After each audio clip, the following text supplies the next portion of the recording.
Hello everyone, नमस्कार आप सभी को। आज इस 288वें दिन के वीडियो में आप सभी का स्वागत है। आइए कुछ महत्वपूर्ण प्रश्नों को देखते हैं जो यूपी टीजीटी 2013 की परीक्षाओं में ये प्रश्न पूछे गए हैं और आगे आने वाली प्रतियोगी परीक्षाओं में पूछे जा सकते हैं, इसलिए आप इन प्रश्नों को पूरा अवश्य देखिए। ठीक है, तो आज का पहला प्रश्न है, श्री राग का थाट है। राग श्री का थाट है पूर्वी थाट। पूर्वी थाट से राग श्री का जन्म हुआ है। ठीक है। दूसरा प्रश्न है, कल्याण थाट का राग है। कल्याण थाट का राग है राग यमन। यमन राग कल्याण थाट का राग है। तीसरा प्रश्न है, झप ताल की दुगुन एक आवर्तन में कितनी मात्रा में आएगी। तो झप ताल जो है वो 10 मात्रा की ताल है।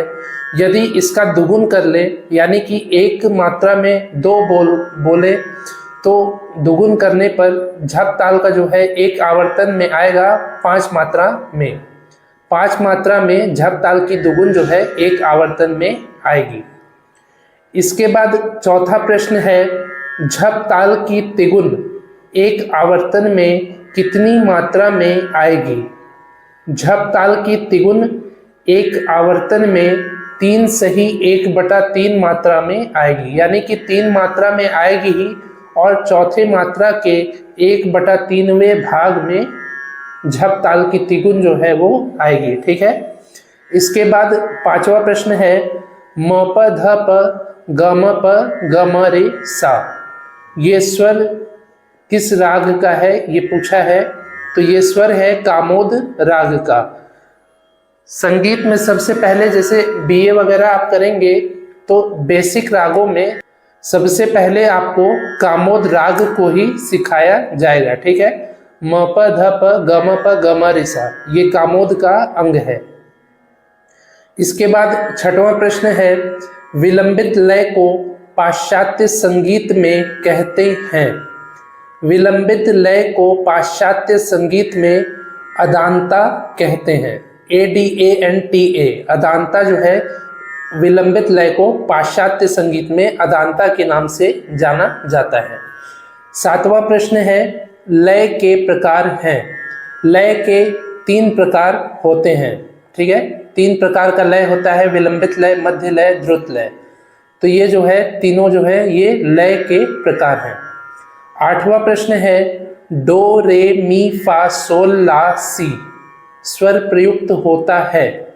तो डो रे मी फा सोल ला सी ये स्वर प्रयुक्त होता है सोल्फा नोटेशन पद्धति में। सोल्फा नोटेशन पद्धति में डो रे मी फा सोल ला सी स्वर प्रयुक्त होते हैं। 9वां प्रश्न है, CDEFG ABC, ऐसे ये जो स्वरों को बोला जाता है इंग्लिश में CDEFG ABC जो स्वरों के नाम हैं ये प्रयुक्त होते हैं। तो ये स्वर प्रयुक्त होते हैं स्टाफ नोटेशन पद्धति में।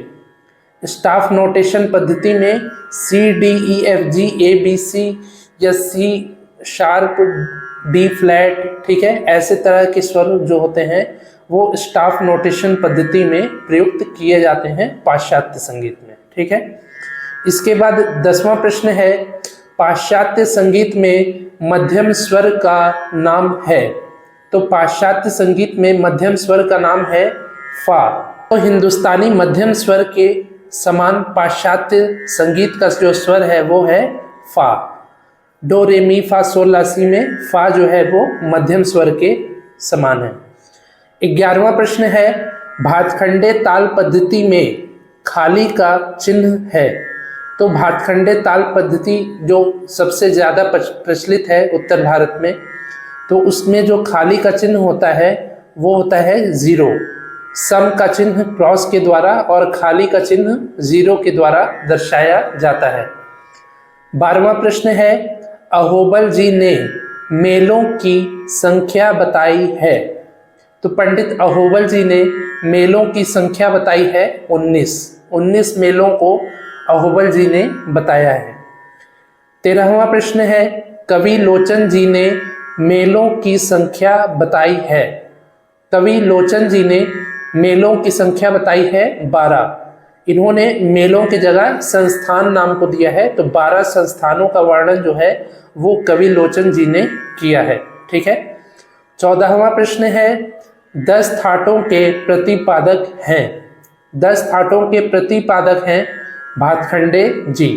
विष्णु नारायण भातखंडे जी जो है वो 10 ठाटों के प्रतिपादक हैं। 15वां प्रश्न है रूपक ताल, पश्तो ताल, तीव्रा ताल में मात्रा होती है। ये तीनों ताल जो है वो एक ही समान मात्रा की ताल है और इनकी मात्रा है 7 मात्रा। रूपक, पश्तो और तीव्रा, ये तीनों ताल 7 मात्रा की ताल है। ठीक है। 16वां प्रश्न है विष्णु दिगंबर पलुष्कर जी ने खाली का चिन्ह माना है। विष्णु दिगंबर पलुष्कर जी ने खाली का चिन्ह माना है प्लस को। भातखंडे जी ने खाली का चिन्ह 0 को माना है और पलुष्कर जी ने खाली का चिन्ह जो है वो प्लस को माना है। और ताली का जो चिन्ह होता है, सम का चिन्ह, वो गिनतियों के द्वारा दर्शाया जाता है। जैसे कि पहली मात्रा पे यदि ताली पड़ रहा है तो हिंदी वर्णमाला का जो एक अक्षर लिखा जाता है, वैसे ही पहली मात्रा पर 1 और दूसरी ताली पड़ रहा है तो 2 ऐसे हिंदी वर्णमाला के अक्षरों में लिखा जाता है विष्णु दिगंबर पलुष्कर जी के पद्धति में। ठीक है। और खाली का चिन्ह है प्लस। 17वां प्रश्न है भातखंडे पद्धति में सम का चिन्ह है।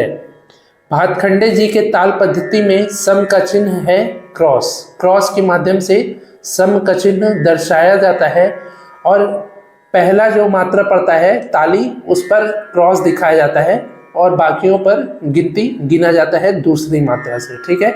इसके बाद 18वां प्रश्न है झप ताल में खाली होती है।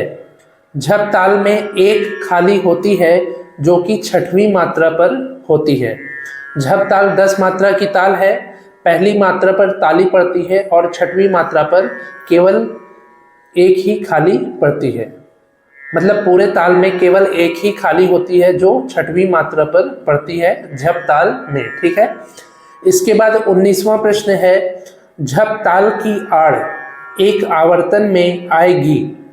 झप ताल की आड़ एक आवर्तन में आएगी 6 सही 2/3 मात्रा में, यानी कि 6 मात्रा में और 7वीं मात्रा के 2/3वें भाग में झप ताल की आड़ आएगी।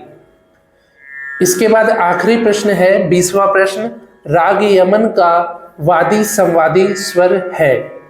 राग यमन का वादी और संवादी स्वर है गंधार और निषाद स्वर। ग और नी स्वर जो है वो राग यमन का वादी और संवादी स्वर है। तो ये हो गए आज के 20 महत्वपूर्ण प्रश्न। उम्मीद है आपको ये सभी प्रश्न अच्छे से समझ में आ रहे होंगे।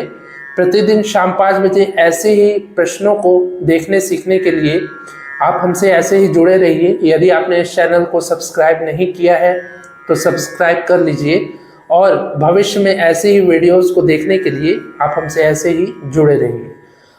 आज ये 288वें दिन का वीडियो मैंने बनाया है। इसके पहले 287 वीडियो के प्लेलिस्ट का लिंक जो है नीचे डिस्क्रिप्शन में है। यदि आपने उन सभी महत्वपूर्ण वीडियोस को नहीं देखा है तो उन सभी महत्वपूर्ण वीडियोस को देख लीजिए, जिसमें ऐसे ऐसे महत्वपूर्ण प्रश्न हैं जो आगे आने वाली प्रतियोगी परीक्षाओं में 100% पूछे जाएंगे। यदि आप उन प्रश्नों को अच्छे से देख लेते हैं, समझ लेते हैं, तो आने वाली प्रतियोगी परीक्षाओं में आपके सफल होने की चांसेस ज़्यादा हैं। ठीक है। तो आप उन वीडियोस को भी ज़रूर देख लीजिए। तो मिलते हैं ऐसे ही अगले नए वीडियो में। तब तक के लिए नमस्कार, धन्यवाद।